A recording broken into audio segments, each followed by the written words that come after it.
महाराष्ट्र का एक जंगल होता है चौसाला। चौसाला में जब एक पशुपालक जो कि अपने पशुओं को चराने के लिए उस जंगल में जाता है, अचानक से वह कुछ देखता है। यहाँ पर बहुत सारी मात्रा में लकड़ियाँ वगैरह जली पड़ी हैं। यहाँ पर कुछ और भी मौजूद है। अब इस पूरे हालात को देखकर वह परेशान होता है और वह देखता है कि यहाँ पर किसी आदमी का अंडरवियर सा भी पड़ा है। अब इस पूरी स्थिति को देखकर उसको डर लगने लगता है कि हो सकता है यहाँ पर किसी की बॉडी को जलाया गया है। वह इसी बात की सूचना अपने परिवार में देता है और फिर पुलिस के पास भी फ़ोन किया जाता है। और पुलिस जब जैसे ही उस जगह पर पहुंचती है तो यहाँ पर वाकई में पुलिस भी हैरान हो जाती है कि ये तो किसी आदमी की बॉडी है जिसको बड़े ही दर्दनाक तरीके से जलाया गया है। अब पूरे हालात को जैसे ही पुलिस ने समझा जाना, पुलिस उस बॉडी को अपने कब्जे में लेती है, पोस्टमार्टम के लिए हॉस्पिटल भिजवाती है। और वे अब यह तलाश कर रही होती है कि किसी ने किसी आदमी की या महिला की किसी की भी कोई गुमशुदगी की रिपोर्ट लिखाई हो तो मालूम चले। लेकिन यहाँ पुलिस को कोई भी ऐसी जानकारी नहीं मिलती है कि पिछले कुछ दिनों में किसी आदमी की गुमशुदगी की कोई भी रिपोर्ट लिखाई गई है। ये जो मामला है ना, यह 15 मई का होता है। 15 मई के आसपास के 5-6 दिन के अंतराल में किसी ने किसी भी गुमशुदगी के बारे में कोई भी रिपोर्ट नहीं लिखाई गई है। पुलिस के लिए बड़ी गुत्थी बन जाती है। और जब पुलिस इस पूरे मामले में बढ़िया ढंग से छानबीन करती है तो मालूम चलता है कि ये तो एक बहुत बड़ा ऐसी साजिश थी जिसके तहत एक आदमी को अपनी जान गंवानी पड़ गई। क्या था पूरा मामला, हम लोग आपको एक एक बात के बारे में जानकारी देने वाले हैं। आपसे विनती है इस कहानी को अंत तक जरूर देखिएगा। नमस्कार, आदाब, सत श्री अकाल दोस्तों, स्वागत है आपका हमारे YouTube चैनल किस्से क्राइम के। और दोस्तों, आपसे प्यार भरी गुजारिश, आगे बढ़ने से पहले हमारे चैनल को सब्सक्राइब करना, नोटिफिकेशन की बेल को दबाना बिल्कुल ना भूलें। और दोस्तों, मैं उम्मीद करता हूँ आप सब लोग बढ़िया होंगे, बेहतरीन होंगे। और दोस्तों, आज का बेहद ही हैरान करने वाला मामला सामने आया है यवतमाल, महाराष्ट्र से। दोस्तों, यवतमाल का जो वह इलाका है, जंगल पड़ता है, उस जंगल में जब वह कि पशुपालक पशु को लेकर गया था तो वह पाता है कि यहाँ किसी आदमी को जलाया गया है। पुलिस को सूचना दे दी गई, पूरी जानकारी इधर उधर कर दी गई और उसमें कि पूरे जो जलाया गया शव है उसके साथ एक छोटी सी चीज़ बच जाती है। वह होता है एक आदमी का अंडरवियर। अब वह अंडरवियर भी सेफ है और उस अंडरवियर में जो टैग होता है वह टैग भी सेफ है। लेकिन यहाँ पर किसी भी व्यक्ति के बारे में कोई जानकारी नहीं है। पुलिस अब उस पूरे मामले की छानबीन करने में जुट जाती है और उसी छानबीन के मामले में पुलिस को जानकारी मिलती है कि एक आदमी शांतनु देशमुख के नाम का आदमी है, वह लापता है। वह एक स्कूल का शिक्षक है लेकिन वह यहाँ पर है नहीं। उसके बारे में ना तो किसी ने कोई खबर दी है। लेकिन जब वह 3-4 दिन स्कूल नहीं पहुँचा है तो स्कूल में कि जानकारी मिलती है कि वो आदमी गया तो गया कहाँ, क्योंकि वह ना तो घर में मौजूद है और ना ही उसकी पत्नी कुछ और बता रही है।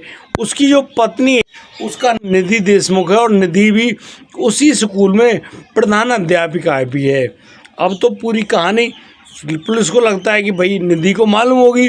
अब पुलिस निधि से कहती है कि तुम्हें पुलिस थाने चलना होगा, वहाँ जाकर हम कुछ पूछताछ करना चाहते हैं, आप हमारा सहयोग कीजिए और हमारे साथ पुलिस थाने चलिए। अब निधि वहाँ पुलिस थाने जाती है और यहाँ जब उस आदमी के बारे में पूछा जाता है कि शांतनु के बारे में आपको कोई जानकारी हो तो बता दो, तो यहाँ पर जो निधि है वह कहती है कि शांतनु के बारे में उसके पास कोई जानकारी नहीं है। दरअसल उसका जो पति शांतनु है वह बहुत ही ज़्यादा ड्रिंक किया करता था और वह इसी ड्रिंक करने के मामले में कहाँ पर गया है उसको कोई जानकारी नहीं है। अब पुलिस को कोई मालूम तो है नहीं कि कहानी क्या है, लेकिन पुलिस के पास ना तो कोई सबूत, ना कोई CCTV फुटेज, ना कोई लोकेशन, कोई चीज़ है ही नहीं। उस शांतनु का जो मोबाइल होता है वह उसके घर से बरामद है। यानी कि वह पत्नी कहती है कि उसका जो पति है अपने फ़ोन को घर में ही छोड़ कर गया है। बार बार उसके पास जब फ़ोन करते हैं तो फ़ोन उसके बेडरूम में से मिला है। अब इस पूरी कहानी को पुलिस जानती तो है और पुलिस जब और ज़्यादा पूछताछ करती है तो वह बताती है कि करीब 1 साल पहले जब शांतनु देशमुख नाम का लड़का उनके स्कूल में यानी कि न्यू ज्वाइनिंग करके आया नया लड़का था और इसकी जो आंखें चार हो जाती है उस प्रिंसिपल से। अब प्रिंसिपल और टीचर की मोहब्बत आगे बढ़ती है और इसी मोहब्बत के चलते दोनों यानी कि घुट घुट के बातें करने लगते हैं और इसी बात में यानी कि वो दोनों एक दूसरे से अपने प्यार का इजहार कर बैठते हैं और अपने प्यार का इजहार करने में वो लोग अब निर्णय करते हैं कि उनको सदा मदा के लिए एक हो जाना चाहिए। और वो लोग करीब 1 साल पहले एक दूसरे से शादी भी कर लेते हैं और शादी करने के बाद दोनों एक साथ रहने लगते हैं। लेकिन कहते हैं कि प्यार में बहुत सारी बातें ऐसी होती हैं जिनकी बारे में सिर्फ कहा और सुना जाता है, लेकिन किसी चीज़ के बारे में यदि गहराई से जानना हो तो उसको साथ रहकर ही महसूस किया जा सकता है। और बस वही सब यहाँ पर होना था। अब जो ये महिला है यह उस शांतनु को ठीक ढंग से तब जानती जब उससे शादी करती है, क्योंकि शादी करने के कुछ दिनों बाद ही उस महिला को मालूम चलता है कि उसका जो पति है शांतनु बहुत ज़्यादा ड्रिंक किया करता है। अब वह क्यों करता है ये तो मालूम नहीं, लेकिन उसके रोज़ रोज़ के ड्रिंक करके आने से वह जो महिला है निधि परेशान होती है और वह जो शांतनु उसके साथ गाली गलौज भी करता है और उसको मारता पीटता भी है। लेकिन निधि बड़े ही प्यार से उसके साथ रहती है। यहाँ पर पूरी कहानी ऐसी बताई गई कि जो बिल्कुल ही मतलब अनबिलीवेबल थी, मतलब कि पूरी ज़्यादा बिलीवेबल थी और सभी लोग उस पर यकीन भी करेंगे। अब उस पत्नी से कहा जाता है ठीक है भाई, अब आपको जब कुछ मालूम ही नहीं है तो कोई दिक्कत नहीं है, लेकिन उनको उनके घर पर जाना है। अब पुलिस के पास जो एक सबूत था वह अंडरवियर और अंडरवियर पर टैग। अब पुलिस जब उस अंडरवियर को अपने साथ लेकर जाते हैं, उसके फोटोग्राफ्स जब पुलिस के पास होते हैं तो पुलिस यानी कि अब उस निधि के घर पे जाती है। वहाँ घर में जब छानबीन की जाती है तो पुलिस को मालूम चलता है कि उस घर में शांतनु का एक अंडरवियर भी है और उसमें वही टैग है, क्योंकि अक्सर एक सिंगल अंडरवियर तो कोई भी नहीं खरीदता, अंडरवियर 2 या 3 खरीदे ही जाते हैं। अब यहाँ पर मालूम चल गया कि जिस बॉडी को जलाया गया है और जो अंडरवियर काफ़ी जली हुई स्थिति मौजूद है वह उसी शांतनु का, यानी कि शांतनु की जान भी ले ली गई है और उसके शव को जला भी दिया गया है। अब पुलिस के पास मतलब ये तो पक्का हो गया कि वह जो बॉडी है वह शांतनु देशमुख की है, लेकिन इसके पीछे किसकी साजिश है, क्या प्लानिंग है, इसके बारे में किसी को कोई भी जानकारी नहीं है।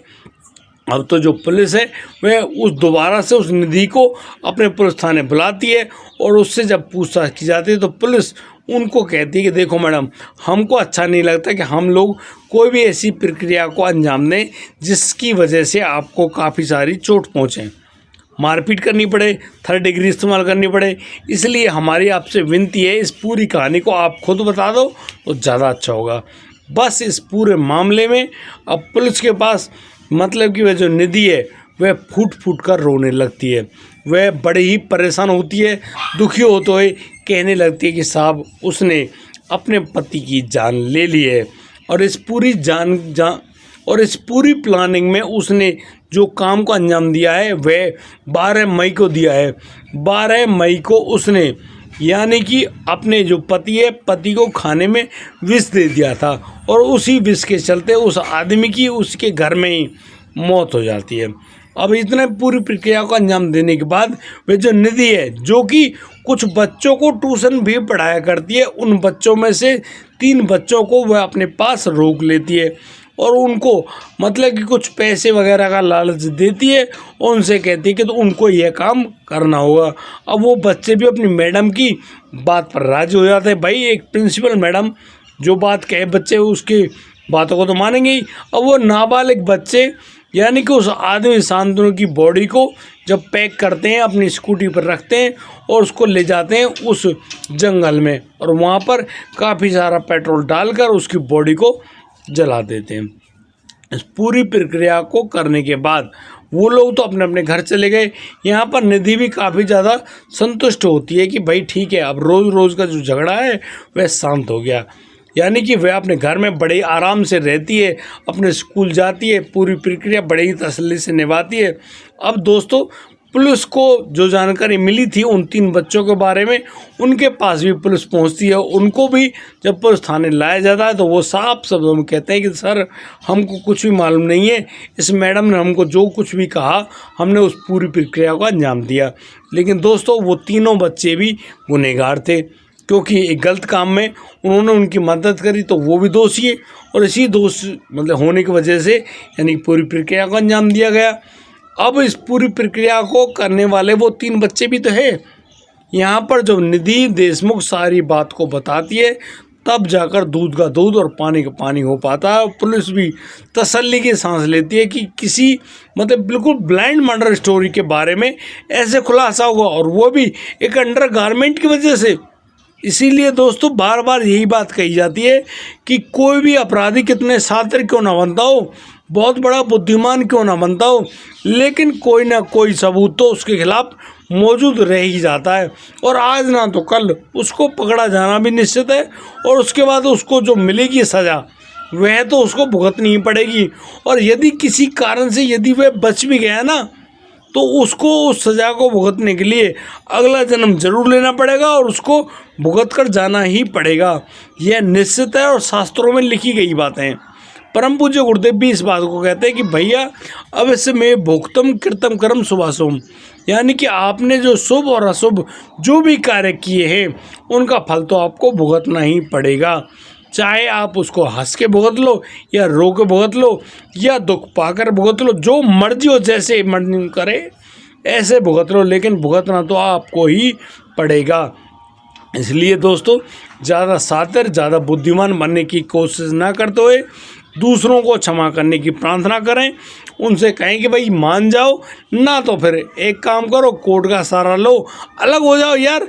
मतलब पत्नी पति को मार रही है, पति पत्नियों को मार रहा है, यार ऐसे क्यों कर रहे हो भैया, प्यार से अलग हो जाओ।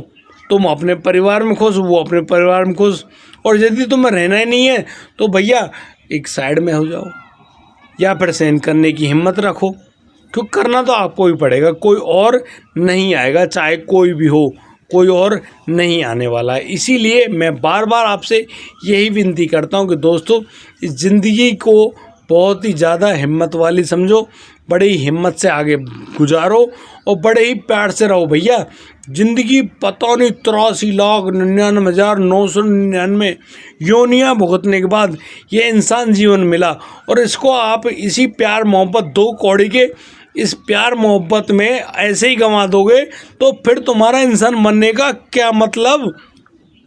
आप इंसान बने हो एक खास मकसद के लिए, और वह मकसद आपने प्यार मोहब्बत में इसी प्रकार के जो लालच है इनमें ऐसे ही गंवा दिया, फिर तो भैया तुमसे ज़्यादा दुर्गति किसी और की नहीं होगी। और इसीलिए भुगत रहे हो, बार बार भुगत रहे हो। और ये लोग जो भुगत रहे ना, इन्होंने भी कुछ ऐसे ही काम किए हैं यार, पशुओं को पक्षियों को ऐसे भून भून के खा रहे हो। अरे यार इससे बढ़िया तो तुम कुछ और ही खा लो, शब्द क्या बोलूँ, अब समझदार हो, लेकिन आप इस बुद्धि को क्यों लगाओगे भाई। लेकिन मैं आपसे कह रहा हूँ मत लगाओ, आपको मजबूरन लगानी पड़ेगी। आज तो तुम खा रहे हो भैया, बहुत दिन बाद बहुत दिनों तक तुमको ऐसे ही भूखा रहना पड़ेगा। जिस मुख से आप भक्षण करते हो ना, वो सब मुख वगैरह सब बंद हो जाने, कुछ नहीं होगा। इसीलिए आपसे बड़ी प्यार से मेरी गुजारिश है भैया, इन गलत और गंदे आचरणों को छोड़ दो। एक दिन में नहीं छूटेगा, लेकिन एक दिन ज़रूर छूटेगा। अपने दिमाग में इस बात को बसा लो, बचा लो अपने आप को, अपने समाज को बचा लो, अपने परिवारों को बचा लो, अपने बच्चों को बचा लो। बचाना तो आपको ही पड़ेगा। मैं बारंबार आपसे यही विनती करता हूँ कि बचा लो, यदि आपसे पॉसिबल हो तो बचा लो, वरना ना तो आप कहीं के रहने वाले हैं, ना ही आपका परिवार कहीं का रहने वाला है। फिर तो भैया दुर्गति निश्चित है, निश्चित है और निश्चित है। दोस्तों इस पूरे घटनाक्रम को सुनाने को उद्देश्य किसी को परेशान करना नहीं है, किसी का दिल दुखाना नहीं है, लेकिन जिस प्रकार से ये घटनाक्रम सामने आते हैं ना, वो हमको कहीं ना कहीं जागरूक, सचेत और सावधान करने के लिए आते हैं, ताकि हम लोग उन जो घटनाएं हुई हैं ना उनसे सीख लें, अपने आप को बढ़िया करें, समझदार बनाएं और आगे के लिए किसी भी गलत प्रक्रिया को ना होने दें। इसीलिए तो आपकी ये चीज़ मिली है भाई। आपके बॉडी में जो बुद्धि है, जो विवेक है, वो तभी तो जागृत होगा। जब वो जागृत होगा आप लोग सही और गलत का निर्णय कर पाएंगे और फिर आपकी ज़िंदगी में खुशी खुशी है। और भाई ठाकुर जी का नाम ज़रूर लिया करो। आज के लिए सिर्फ इतना ही। अब दीजिए मुझे इजाज़त, मिलता हूँ कल, लाता हूँ ये कोरोना का मामला। तब तक के लिए आप बढ़िया रहें, बेहतरीन है, अपना और अपने परिवार का बखूबी ख्याल रखते रहें। जय हिंद, जय भारत।